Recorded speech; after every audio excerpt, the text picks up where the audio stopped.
FloTrack is here on site in the Windy City for the 2023 Chicago Marathon, and we are less than 24 hours from this race. We have stacked fields in both the men's and the women's competitions. It's going to be locked and loaded tomorrow, so let's break down what the top storylines are going into this big race. On both the men's and women's sides, we have the defending champions from 2022 returning. You have Eliud Kipchoge on the men's side and Ruth Chepnyatic on the women's side. Now, looking specifically at Ruth Chepnyatic, she is looking for the three-peat this year. She won last year, was only 14 seconds off of that current world record at what it was in 2022. So now she's going to come back here and she will be the favorite potentially to take this title here. Now, looking on the men's side, while you do have Kipchoge returning from last year, he won last year in 2:04. Really, all eyes are going to be on Kelvin Kiptum. Kiptum enters as the second fastest marathoner of all time. He clocked 2:01.25 to win the London Marathon earlier this year.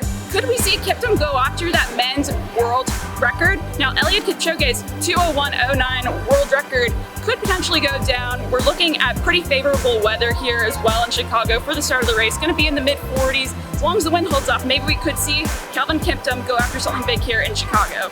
Now, looking on the women's side, who could likely challenge Ruth? Eyes may be on Sifan Hassan, who is entering this race after winning her debut marathon at the London Marathon back in April. Now, she did just triple at the World Outdoor Track and Field Championships back in August. However, she said at the pre-race press conference that she's feeling even better with her training going into this race, compared to how she did before the London Marathon. Now, on the American side, it is the same sort of deal. They're going to be loaded fields across both the men's and women's races. First, looking at the women's race, you're going to have American record holder Emily Sisson returning to Chicago just a year after setting her American record of 2:18.29. However, she is not going to be alone in this field. She's going to have Emma Bates challenging her, who was the top American finisher at the Boston Marathon earlier this year. You're also going to have Des Linden. She'll be running her 25th career marathon here. And then we're also going to have the return of Molly Seidel. She hasn't ran a marathon since 2021. However, she did win that, as everyone probably remembers, that bronze medal back in Tokyo a few years ago. Now, on the men's side, we're looking at Connor Mance, likely to be the top American here.